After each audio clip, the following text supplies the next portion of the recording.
하나님의 은혜를 잊은 이스라엘이라는 제목을 가지고 세 번째 말씀을 전하고자 합니다. 성경이 말하는 것은 오직 한 가지입니다. 예수 그리스도가 구세주이고 말씀이 진리이며 믿음만이 하나님 나라에서 영원한 생명을 누릴 수 있는 방법이라는 것입니다. 그리스도의 말씀 외에 그 어떤 것을 중심에 세우거나 잘 포장해서 속인다고 할지라도 그것은 결국 거짓말이기 때문에 심판을 받을 수밖에 없습니다. 사람들은 하나님의 말씀이 참 진리다라는 것을 모두 다 알고 있어요. 그런데 인간의 내 본성과 맞서야 하기 때문에 말씀대로 사는 것이 너무나 힘들어서 포기하고 맙니다. 그래서 강팍한 마음이 시키는 대로 언제나 자기 중심적으로 생각을 하고 고집하면서 진리를 멀리하는 거예요. 세상의 문제는 그 중심에 하나님의 뜻을 세워야만 답을 알 수가 있습니다. 우리가 우리의 인생을 어떻게 알겠어요? 그런데 하나님의 그 뜻을 중심에 세우면 내가 어떻게 살겠구나, 내가 어떻게 이겨낼 수 있구나 안단 말이죠. 그런데 항상 인간의 의를 중심에 두기 때문에 해결 방법을 모르는 것입니다. 왜냐하면 내 감정과 내 욕심이 함께 들어가는 거죠. 그래서 하나님의 뜻대로 살아야 된다는 걸 모르는 사람이 없어요. 그러나 그렇게 살 수 없는 것입니다. 성도들도 인간의 의를 버리고 거룩한 신앙생활을 하는 것이 너무나 힘이 드는데 세상에서 자기 마음대로 살던 사람들이 갑자기 교회에 왔다고 해서 세상을 버리는 것은 결코 쉽지 않습니다.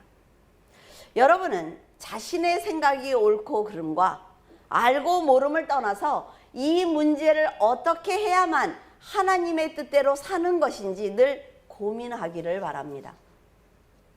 그래야만 성령의 도움을 받을 수가 있단 말이죠. 성경을 읽으면 성경에 나오는 인물들이 나와 비슷한 사건을 만났을 때 어떻게 대처했는지, 어떻게 해결을 했는지 그 방법을 배울 수가 있어요. 성경을 읽으면. 유다는 성도들이 거짓 복음에 흔들리자 편지를 통해서 그들이 일반적으로 알고 있는 그 구원, 제자들이 가르쳐준 구원, 네가 알고 있는 그 구원, 일반적인 구원이 얼마나 귀한 것인지 다시 상기시키고 있습니다. 머리로만 알고 있는 신앙이 얼마나 위험한 신앙인지 다시 한번 일깨워줌으로써 돌이킬 기회를 그들에게 지금 주고 있는 거예요. 설교도 마찬가지인데 성도들이 하나님의 뜻을 몰라서 매주 똑같은 얘기하는 것 아닙니다. 여러분들이 알고 있는 것을 다시 기억나도록 반복해서 알려주는 거예요. 그러면 성도들의 믿음이 성장을 하면서 말씀을 받아들이는 수준이 계속 달라진단 말이죠. 여러분, 똑같은 얘기를 해도 1학년 아이가 듣는 것과 5학년 아이가 듣는 그 수준이 달라요. 그러니까 엄마들은 어때요? 똑같은 얘기를 계속 반복해 주는 거예요. 제자들도 유다처럼 말씀을 잊지 않도록 반복해서 전해 주었습니다. 로마서 15장 15절에 보면 그러나 내가 너희로 다시 생각하게 하려고 하나님께서 내게 주신 은혜로 말미암아 더욱 담대히 대량 너희에게 썼노니 데살로니가 후서 2장 5절 내가 너희와 함께 있을 때에 이 일을 너희에게 말한 것을 기억하지 못하느냐. 그들이 복음을 듣지 못해서 거짓 복음에 속는 것이 아니라 참 복음대로 살기 위해서 노력하지 않았기 때문에 분별력이 없는 것입니다. 믿음으로 살아봐야 말씀이 살아있고 사단을 대적할 수 있는 검이라는 것을 알 수가 있어요. 내가 살아봐야. 그런데 삶으로 살아내지 않기 때문에 악한 자들이 전하는 비진리에 계속 속아 넘어가는 것입니다. 우리 뭐라 그래요? 교회 와서 설교를 들으면 알을 것 같아요. 근데 세상에 나가면 어떻게 해야 될지 모르겠어요.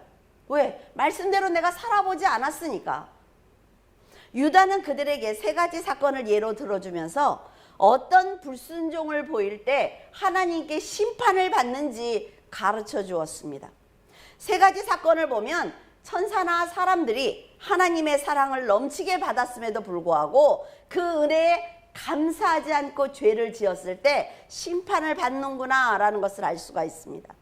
첫 번째는 하나님께서 수많은 계획을 세워주시면서 이스라엘을 애굽에서 해방시켜 주셨지만 그들은 노예 생활에서 벗어나자 교만해졌습니다. 그리고 하나님을 버렸어요. 타락한 백성은 더 이상 하나님의 언약의 축복을 받을 수 없기 때문에 그들은 약속의 땅 가나안에 들어가지 못하고 광야에서 모두 다 죽었습니다. 400년 동안 노예 생활을 한 그들을 건져내기 위해서 노력하신 하나님의 은혜를 잊어버리고 구원의 역사가 너무나 당연한 것처럼 어리석은 행동을 한 것입니다. 성도들도 그러지 않나요? 내가 천국에 가는 건 당연해. 왜 내가 천국에 못 가? 다 이런 얘기들을 해요. 그러나 하나님의 뜻대로 살지 않으면 갈 수 없습니다. 천국이라는 곳은요, 아무나 들어가는 곳이 아니라 말이죠. 두 번째는 자기 지위를 지키지 않고 자기 처소를 떠난 천사들을 큰 날의 심판까지 영원한 결박을 해서 흑암에 가두신 그런 엄청난 사건입니다. 하나님께서 타락한 천사를 지으시던 날 보석으로 단장하셨고 소고와 비파를 준비하시며 기뻐하셨던 그 사랑을 그들은 잊고 말았어요. 요한계시록 12장 9절에 큰 용이 내쫓기니 옛뱀 곧 마귀라고도 하고 사탄이라고도 하며 온 천하를 꿰는 자라. 그가 땅으로 내쫓기니 그의 사자들도 그와 함께 내쫓기니라. 사탄은 내가 하늘에 올라서 하나님 뭇별 위에 내 자리를 높이겠다라는 교만한 마음을 갖습니다. 그리고 가장 높은 구름 위에 올라 가장 높은 곳에 계시는 이와 같아지겠다. 내가 하나님과 대등하게 살겠어 라는 생각을 가졌어요. 그토록 아름답게 창조된 그룹이 하나님의 은혜에 감사하지 않고 교만해지자 불의를 드러낸 것입니다.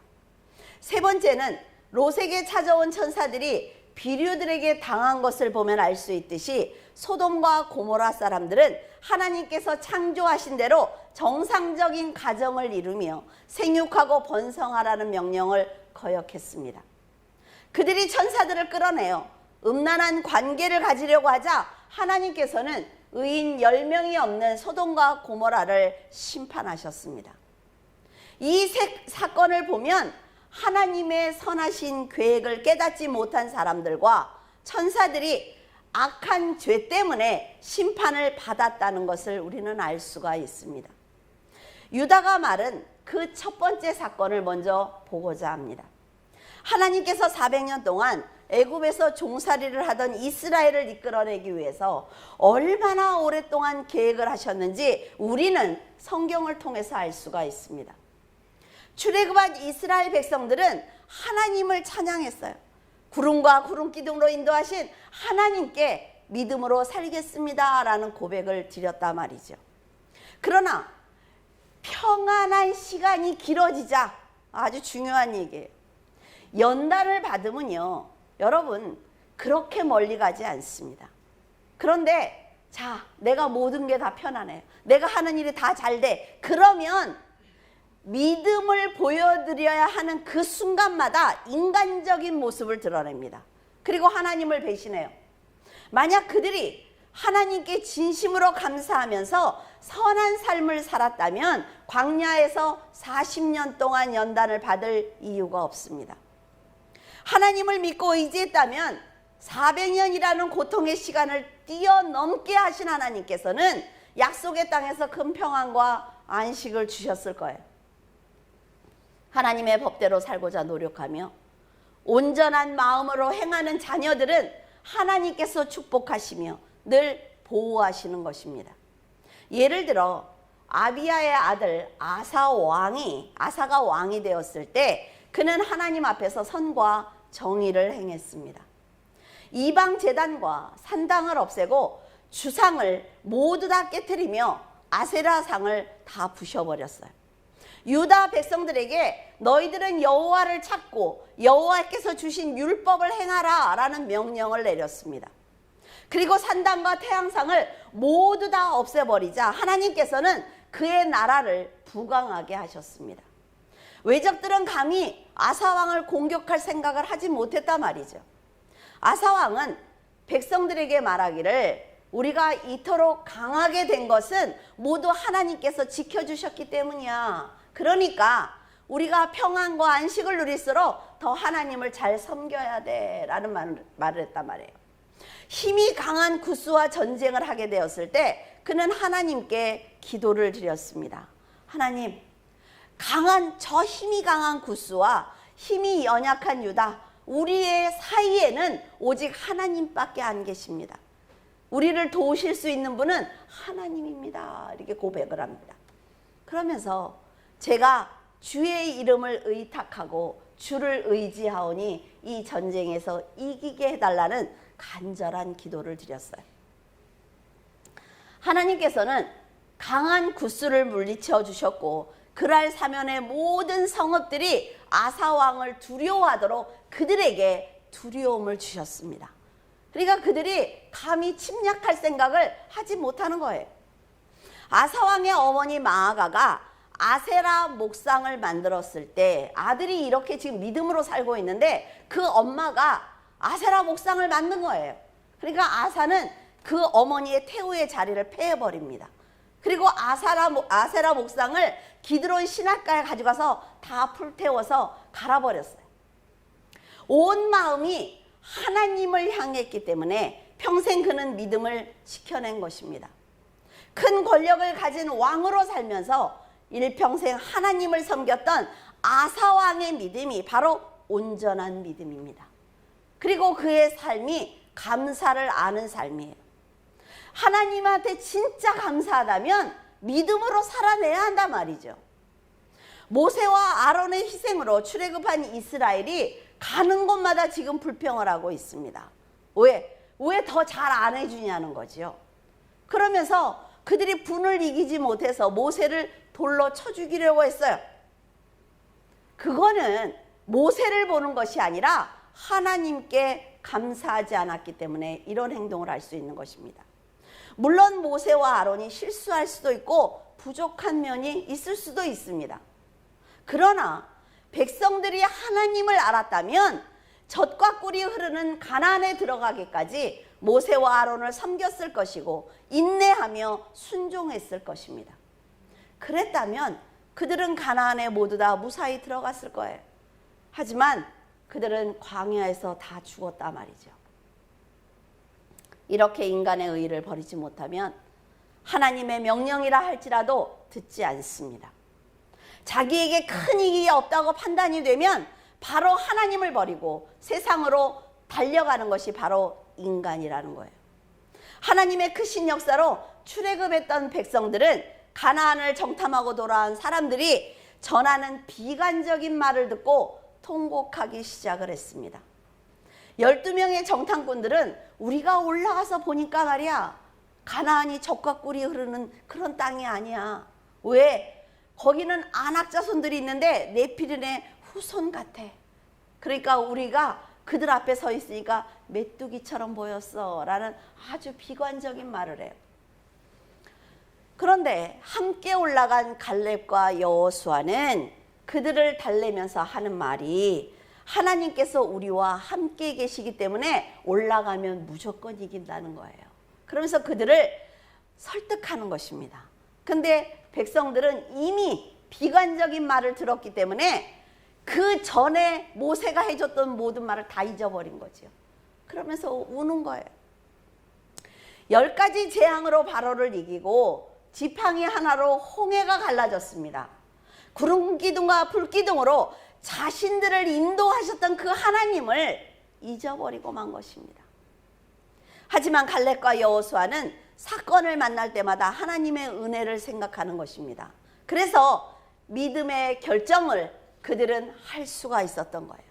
여러분, 순간마다 살아봐야 어떤 문제가 타고 오면 어떻게 살아야 되겠다 이런 답이 나온단 말이죠. 그래서 유다는 이 사실을 지금 상기시키면서 지금 편지를 읽고 있는 너희들이 어떤 판단과 결정을 하면서 살아가고 있는지 너희들의 신앙생활을 돌아봐 라면서 촉구하고 있습니다. 그들은 목숨을 걸고 자신들을 해방시켜준 모세와 아론을 원망하며 우리가 차라리 애굽에서 나오지 않았더라면, 내가 차라리 예수를 믿지 않았더라면, 내가 차라리 교회를 다니지 않았더라면, 이 얘기를 하고 있는 거예요. 내가 차라리 광야에서 죽었더라면 얼마나 좋았겠느냐고 말하고 있어요. 대를 이어 종살이를 해야 되는 그 비참한 환경에서 해방시켜 주신 하나님께 안악 자손이 두려워서, 사람이 두렵고 기독교를 핍박하는 모든 사람들이 두려워서 우리가 언제 애굽에서 나오겠다고 말했느냐고 지금 불평하고 있습니다. 여러분, 어처구니 없지 않습니까? 생명을 걸고 바로와 싸운 모세를 버리고 다시 애굽으로 돌아가서 종살이를 하겠다고 울부짖는 그들의 모습은 참으로 한심스럽기까지 합니다. 만약 여러분이 하나님이라면 불평하는 이들을 어떻게 하시겠습니까? 여러분들이 한번 생각해 보세요. 여러분이 하나님이에요. 그 많은 시간들을 들여서 살리겠다고 하셨는데 작은 일 하나 만날 때마다 하나님이 왜 나를 돕지 않느냐, 하나님이 어떻게 나한테 이런 일을 주실 수 있느냐고 날마다 불평한다면 어떻게 하시겠습니까? 여러분, 이런 악한 생각을 주장하는 사람들은 감사를 모르는 사람들이에요. 사람들은 너무 쉽게 은혜를 잊어버리고 자기만 생각하기 때문에 하나님과 믿음으로 이끌어준 사람에게 절대로 감사하지 않습니다. 백성들은 출애굽을 위해서 아무것도 한 것이 없어요. 그냥 노예로 살고 있었어요. 애굽 백성들에게 채찍을 맞으면서 벽돌을 gun고 그들이 시키는 대로 일하고 있었단 말이죠. 하나님께서 계획을 세워 인도하셨고 모세가 목숨을 걸고 싸웠기 때문에 지금 자기가 불평할 수 있는 이런 자리까지 나왔는데 작은 감사조차 없는 것입니다.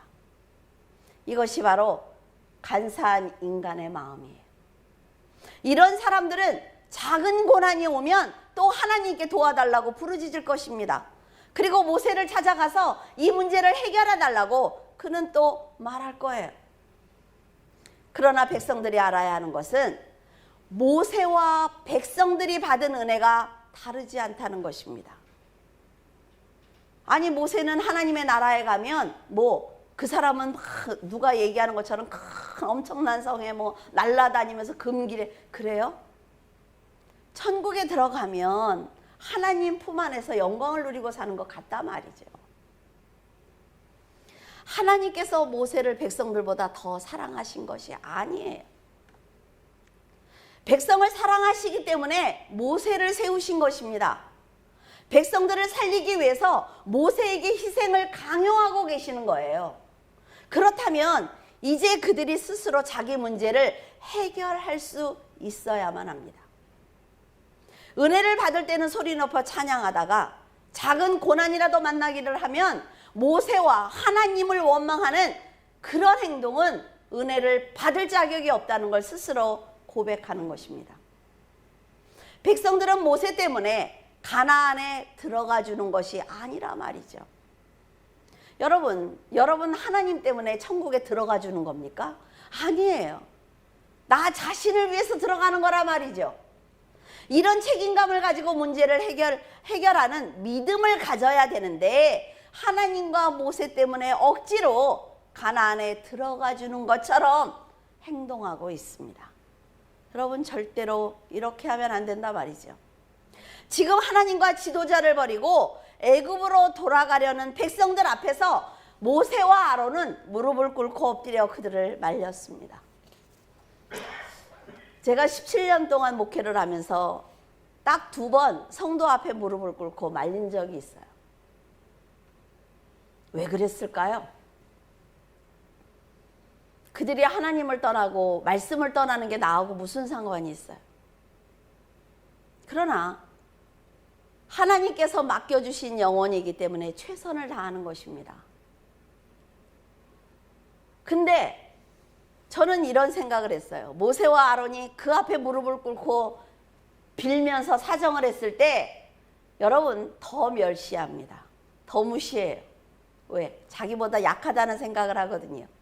아, 네가 목사니까 나를 잡아야 되니까 내 앞에 무릎을 꿇었구나, 이런 생각을 해요. 그러나 그렇지 않습니다. 천국에 갈 때 저 혼자 가요. 여러분 손잡고 가는 거 아니라 말이죠. 여러분들이 같이 진리의 길을 갔으면 좋겠으니까 여러분 앞에 무릎을 꿇는 거예요. 그들을 살리기 위해서 이토록 고생한 모세와 아론이 왜 엎드려 빌면서 이렇게까지 해야 하는 것일까요? 그들을 구원하기 위해서 최선을 다했음에도 불구하고 모세와 아론이 무릎을 꿇고 간절히 비는 것은 성숙한 자와 성숙하지 못한 자의 믿음의 차이입니다. 하나님을 끝까지 믿어드리지 못한 그들이 너무나 답답하고 안타깝고 화가 나지만 하나님께서 주신 사명을 감당하기 위해서, 그리고 그 불쌍한 영혼을 놓치지 않기 위해서 그들 앞에 무릎을 꿇고 비는 거예요. 이 광경을 본 여호수아와 갈렙은 자신들의 옷을 찢으면서 우리도 가나안에 함께 갔다 왔지만 하나님께서 주신 가나안 땅은 심히 아름다운 땅이며 너희들이 싫다고 들어가지 않는 그런 땅이 아니라고 말하고 있습니다. 하나님의 은혜가 얼마나 거룩한 것인지, 모세의 희생이 얼마나 순결한 것인지 알고 있는 여호수아와 갈렙은 애굽으로 돌아가겠다고 소리치며 불평하는 이스라엘 백성들이 너무나 안타까웠던 것입니다. 어리석은 백성들을 살리기 위해서 그 앞에 무릎을 꿇고 있는 모세와 아론은 이런 생각을 하지 않았을까 생각해 봤어요. 하나님이 주신 사명이 너무나 무겁다. 왜 이 무거운 짐을 이렇게 지고 가야 되지? 라는 생각을 하지 않았을까요? 지금 모세 때문에 가나안에 들어가 주는 것처럼 행동하는 백성들의 이런 모습을 하나님께서 보시면서 어떤 생각을 하셨을까요? 모세가 무릎을 꿇었을 때 백성들이 돌이켰으면 얼마나 좋았을까요? 백성들이 가나안에 들어간다고 해서 그 축복을 모세와 아론이 누리는 것 아닙니다.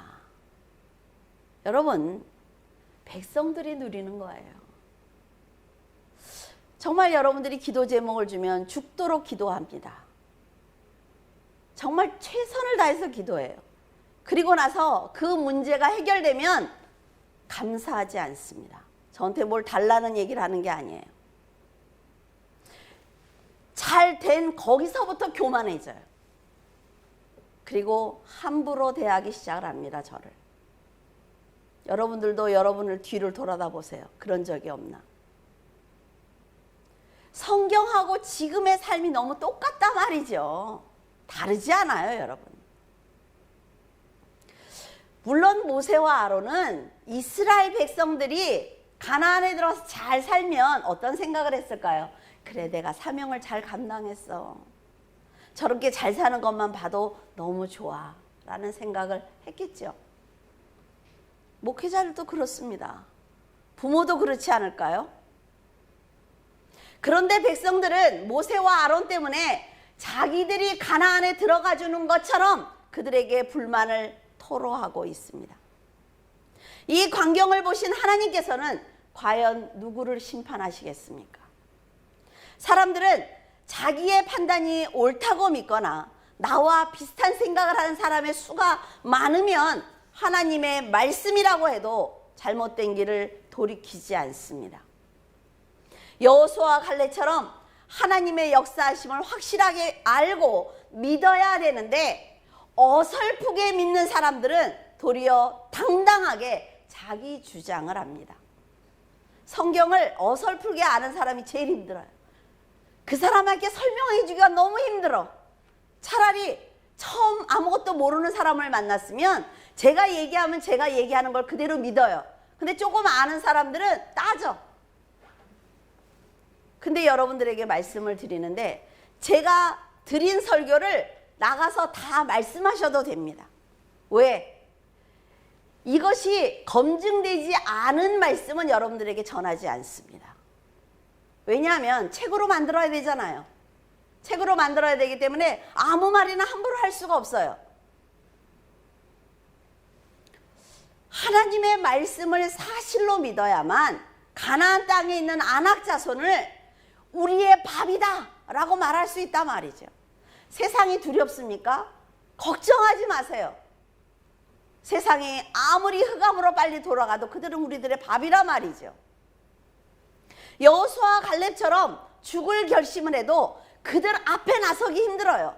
그렇지 않습니까? 여러분, 그들이 얼마나 큰지 상상할 수도 없다 말이죠. 그런데 백성들은 싸워보지도 않고 지금 주저앉고 말았습니다. 하나님께서 많은 기적과 이적을 통해 여기까지 인도하신 경험을 했어요. 그렇죠? 여러분들도 많은 경험을 했죠. 그러면 여기서부터 시작해야 되는 거예요. 내가 경험한 모든 것들을 내 발판으로 삼아서 여기서부터 겸손하게 다시 시작을 해야 되는데 그들은 아낙 자손을 어떻게 이겨? 홍해를 어떻게 갈랐어요? 자기가 갈랐어요? 아니요. 그러면 하나님께서도 미련 없이 버리십니다. 나는 힘이 없어. 그리고 싸워보지도 않은 나약함도 문제이지만 이제부터는 하나님께서 나를 돕지 않아도 돼 라는 교만함도 문제입니다.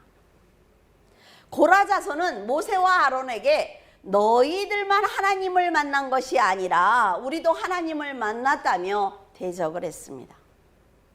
하나님보다 세상을 더 두려워하는 자들도 심판을 받지만 이렇게 자신을 믿고 교만한 자도 심판을 받는다 말이죠. 목사님만 하나님 아는 것 아니에요. 나도 하나님 알아요. 목사님만 하나님의 음성 듣는 것 아니에요. 나도 들어요. 그래서 하나님께는 지금 하나님이 목사님께는 지금 하나님이 없어요 라는 말을 한단 말이죠. 여러분에게 제가 다 들은 얘기만 하는 거예요. 그렇습니까? 그 사람에게 하나님이 있고 없고를 어떻게 알아요? 어떻게 합니까? 하나님만 아세요. 하나님만 아시는 거죠. 그들이 노예에서 해방되고 재물과 권력을 가질 수 있는 것은 뭐예요? 절대적으로 모세가 여기까지 인도했기 때문입니다. 그런데 이렇게 살려놓으니까 모세를 함부로 대하고 있단 말이죠. 부모가 나한테 해준 게 뭐 있어? 라고 말하는 자식들도 있죠. 목사는 목사 사명이니까 저한테 그렇게 얘기하는 사람도 있어요. 당신 돈 받지 않느냐고. 네, 돈 받아요. 그런데 그것은 성도들이 주는 게 아닙니다. 제가 제 사명을 감당하고 하나님께 받는 거예요. 그런 말을 감히 어떻게 해요? 회개해야 된다 말이죠. 저는 이 설교를 쓰면서 참 많이 울었어요. 왜냐하면 제가 성경을 많이 읽으니까 설교를 쓰면서 저는 인물을 굉장히 중요하게 여기는 사람이에요. 그 사람들이 어떤 말을 했고 어떤 삶을 살았고 하나님께서 그를 어떤 눈으로 보시고 굉장히 중요하게 생각을 해요. 인물을. 그래서 모세와 아론이 했던 걸 따라하는 거예요. 모세와 아론이 무릎을 꿇었으니까 나도 꿇어요. 왜? 그들이 했던 걸 그대로 해요. 저는. 제가 뭘 알아서 뛰어나서 지혜로워서 하는 거 아니라 말이죠. 그러면 하나님께서 모세와 아론에게 하셨던 걸 저에게 하시겠지요. 절대로 여러분들에게 말씀으로 인도한 사람을 함부로 대하면 안 됩니다. 제가 여러분들한테 이런 얘기 한 적 있나요? 여러분들을 위해서, 여러분들이 판단해서 여러분들의 지혜를 가지고 함부로 하면 안 된단 말이죠. 성경은 하나이며 진리도 하나이고 구원도 하나입니다. 말씀은 사람들의 해석에 따라 네 것과 내 것이 있을 수 없으며 교단과 교회에 따라 진리가 달라질 수 없어요. 이처럼 백성은 모세를 통해서 규례와 법도를 배웠고 살아계신 하나님을 만났습니다. 그들은 모세가 행한 기적을 통해 하나님의 능력을 보았고 바로를 심판하시는 하나님을 보면서 자신들이 하나님의 백성이라는 걸 깨닫기 시작을 했단 말이에요. 이것은 모두 모세와 아론이 그들을 하나님의 백성으로 만들기 위해서 목숨을 건 영적 싸움을 했기 때문에 가능한 것입니다. 이처럼 예수님의 희생으로 죄인들이 하나님께 나아갈 수 있는 용서를 받았는데도 교인들조차 예수님을 함부로 대하고 있습니다. 요새 예수님의 이름이 어때요? 하나님의 이름이 옆집 강아지만도 못해. 세상 사람들이 대하는 게. 저는 그렇게 하는 사람들이 그 영혼이 불쌍한 거예요. 화가 나는 게 아니라. 어떻게 하지? 저 사람들을 어떻게 하지? 딱하지 않습니까, 여러분? 예수님의 십자가를 통해 하나님의 사랑을 보았고 성령께서 적극적으로 보호하시는 그 사랑을 보면서 우리가 하나님의 백성이구나 라는 것을 깨달으면서 살아가고 있어요, 우리는. 그런데도 고라 자손은 모세가 하는 일을 자신도 할 수 있다고 생각을 합니다. 그리고 모세가 하는 일이 대단해 보이지 않는단 말이죠. 그러니까 모세를 얕보고 대적하는 거예요. 물론 하나님은 특정한 사람의 하나님은 아닙니다. 누구나 어디서든 언제든지 하나님의 이름을 부르면 응답하시는 우리들의 아버지예요. 하지만 고라 자손이 모세를 공격해서는 안 되는 것입니다. 정말 그들이 하나님을 만났다면 더 겸손하게 모세와 아론을 섬겨야 하는 거예요. 그랬다면 그들의 믿음을 보신 하나님께서 고라 자손에게 더 큰 은혜와 더 큰 사명을 그들에게 주셨을 것입니다. 하나님께 큰 은혜를 받는 방법은 바로 겸손과 순종입니다. 저 사람보다 내가 나아지고 싶거든 하나님께 겸손하게 순종하면 된단 말이죠. 말씀 보고 성도들 한 명 한 명을 위해서 날마다 기도하다 보면 능력을 받습니다. 능력을 받아요. 그리고 그 사람이 무슨 생각을 하는지 어떻게 살아가고 싶어 하는지 알 수가 있어요. 낮은 자리에서 모세와 아론을 섬긴다고 해도 부끄러운 것이 아니라 말이죠. 모세와 아론보다 부족한 것이 아니에요. 제가 만약에 누구를 섬겨요. 그럼 그 사람보다 못해서 섬깁니까? 아니요. 하나님의 이름으로 사랑으로 섬기는 거예요. 그러나 고라 자손은 250명과 함께 모세를 공격하는 것이 하나님 백성들에게 존경을 받는 일이다, 높임을 받는 일이다 라는 생각을 했던 것입니다.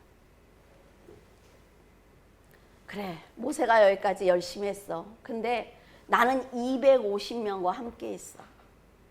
이들도 다 하나님을 알아.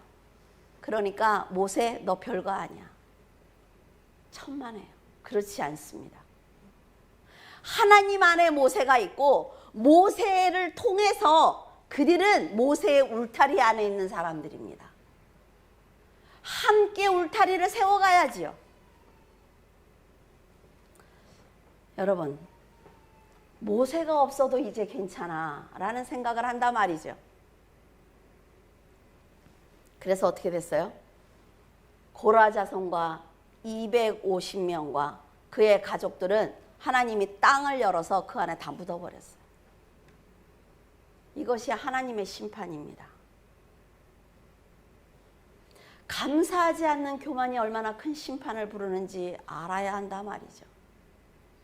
지금 유다의 편지를 받는 사람들은 영적으로 절대로 무식한 사람들이 아닙니다. 무지한 사람이 아니에요. 근데 유다가 굳이 출애굽을 예로 들고 있는 것에 대해서 생각해야만 합니다. 그들은 모두 하나님을 안다고 자부하는 사람들이에요. 그러나 말씀대로 살아본 적이 없습니다. 그래서 거짓 복음에 속고 있는 것입니다.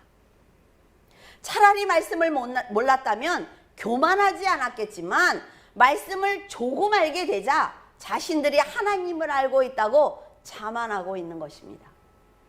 누구나 처음부터 불신앙을 갖는 건 아니에요. 처음 출애굽할 때는 무조건 모세의 말에 순종했습니다.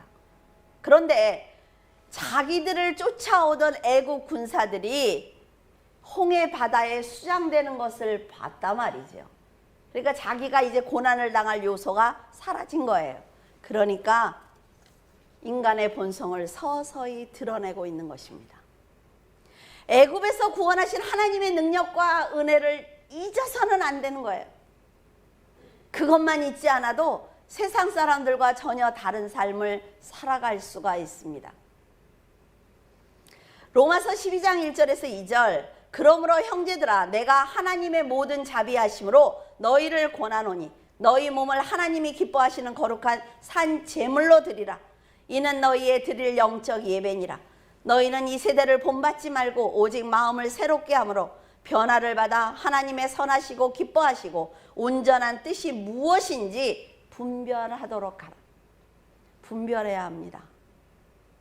사도 바울은 믿음의 형제들에게 너의 몸을 하나님께서 기뻐하실 수 있는 산 제물로 드려라 라고 말하고 있어요. 거룩한 산 제물로 하나님께 드릴 우리들의 몸은 세상에서 내 마음대로 살고 있다가 교회 와서 예배만 드리는 그런 아닙니다. 내가 믿음으로 내 전 인격이 변화를 받아서 내가 하얀색이 되는 거예요. 하얀색이. 전체가 머리끝부터 발끝까지. 그래서 내가 만지는 모든 것은 다 하얀색으로 변하는 거예요. 이게 전 인격이 변하는 것입니다. 내가 하는 말은 다 하얀색이어야 돼요. 나를 만나는 모든 사람들이 다 하얀색으로 변해야 된단 말이죠. 그럴 때 하나님께서 거룩한 산 제물로 받으시는 것입니다. 뒤돌면 새카만 모습 내놓고 이쪽으로 와면 하얀 척하고 그럼 나중에 뭐가 돼? 회색이 돼요. 그냥. 회색은 하나님이 쓰시지 않습니다. 죄인들이 그리스도의 보혈로 구원을 받았다면 인생을 거룩하게 살기 위해서 노력해야 합니다. 여러분 완벽할 수 없어요. 완벽합니까? 아니요. 완벽할 수 없어요. 그러나 노력해야 된단 말이죠. 그것이 바로 영적 예배이며 하나님께서 기뻐 받으시는 거룩한 산 제물이 되는 것입니다. 이 세대를 본받지 말고 오직 마음을 새롭게 함으로 변화를 받아라 라는 말씀은 보이는 세상뿐 아니라 멸망으로 인도하는 사탄의 세력을 물리치기 위해서 고난을 받을지라도 하나님의 자녀로 살아달라는 것입니다. 영육 간의 강건한 믿음이 마음을 새롭게 하는 능력이며 하나님의 선하시고 기뻐하시고 온전한 뜻이 무엇을 분별하는 능력이 되는 것입니다. 하나님께서 기뻐 받으실 만한 거룩한 제물이 되기 위해서는 사도 바울처럼 죄를 날마다 이기기 위해서 노력해야 하는 것입니다. 자존심을 조금 건드리면 분을 내고 상대방의 뜻은 전혀 포용하지 않고 나보다 힘이 없는 사람을 무시하고 감정대로 행동이 달라지는 것은 아직 거듭나지 않았다는 뜻이에요. 나와 상대를 괴롭히는 악한 자리에 있다는 뜻입니다. 여러분 화를 낼 일이 없으면 좀 참으세요. 화를 내면요 여러분 분별력이 없어지고 이해력도 없어집니다. 감정이 이만큼 올라와 있어요. 그러니까 누가 여기밖에 없으니까 누가 모르기만 하면 여기서 퉁퉁 튀고 난리가 나 아주. 근데 좀 이렇게 밑에 있으면 이게 길잖아요. 그러면 여 안에서 튀어도 상대에게 걸리진 않아. 들키지 않는단 말이죠. 근데 여기까지 있으면 누가 톡 모르기만 여기서 톡 튀어나가 말이. 이거를 바꾸기 위해서 저 사람에게 내가 이런 인간으로 보였어. 좀 고쳐야 돼. 이게요. 한 번 했는데 10년이 가도 안 돼. 그 사람한테 인정 못 받아요. 그러니까 좀 참아. 여러분은 자신의 생명을 버리고 더 많은 생명을 살려내신 그리스도를 기억해야 합니다. 십자가에서 주님과 함께 죽겠다는 결단을 하기 바란다 말이죠. 유다의 부탁대로 날마다 하나님의 말씀을 상고하며 어떻게 하면 하나님의 뜻대로 살 것인지 고민하는 성도가 되기를 바랍니다. 하나님의 은혜는 언제나 여러분과 함께 계시므로 그 은혜를 잊지 않고 늘 감사하는 성도가 되기를 바랍니다. 기도하겠습니다. 사랑의 하나님, 은혜를 감사를 드립니다. 아버지 하나님, 유다가 저희들에게 바라는 그 마음이 무엇일까요? 너희들이 하나님의 은혜를 잊지 않는다면 광야에서 죽을 일도 없고 안악자손을 두려워할 일도 없으며 하나님의 진노를 받을 일이 없다는 것을 저희들에게 알려주고 싶었을 것입니다. 하나님, 저희들을 불쌍히 여겨 주시옵소서.